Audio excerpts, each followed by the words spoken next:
Hi, my name is John Markham, and I'm an attorney with Legal Shield's legal provider firm, Wagner Falconer Judd in Minneapolis, Minnesota. Today we'll go over some of the basics of estate planning, and I will walk through what estate planning is and why you need it.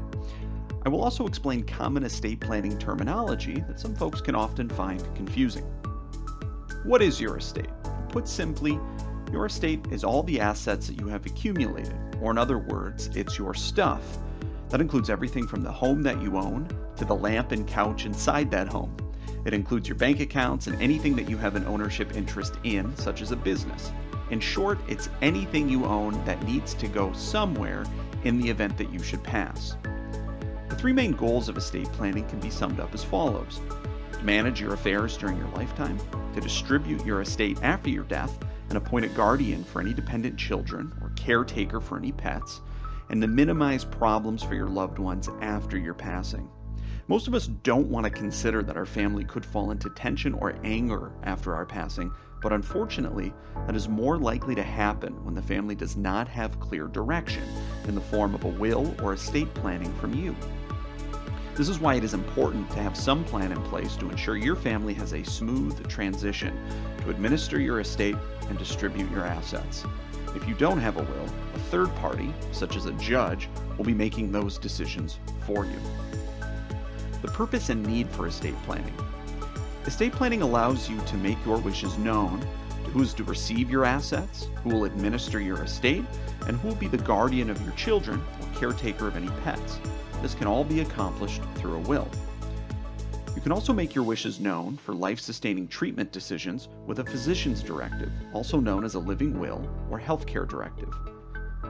A power of attorney allows you to designate an authorized party to address issues related to financial matters on your behalf while you are still living.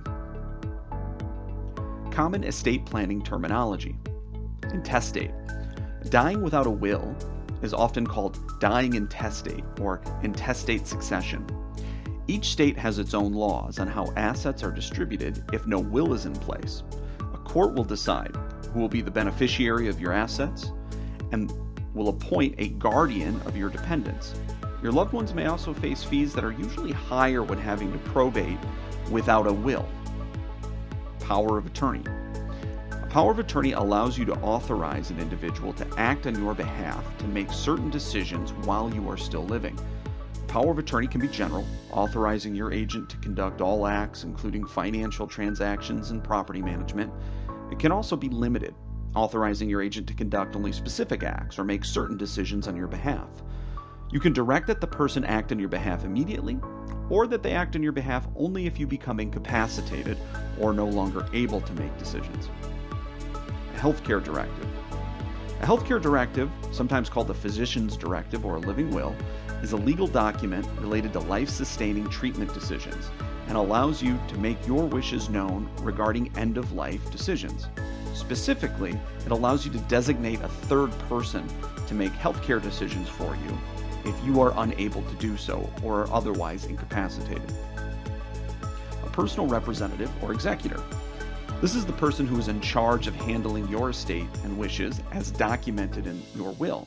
It should be a person that you trust, who will gather up all the assets of your estate and make sure that things get where you intended for them to go.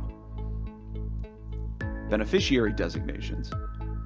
These types of designations actually allow assets to pass outside of your estate, regardless of what's notated in a will.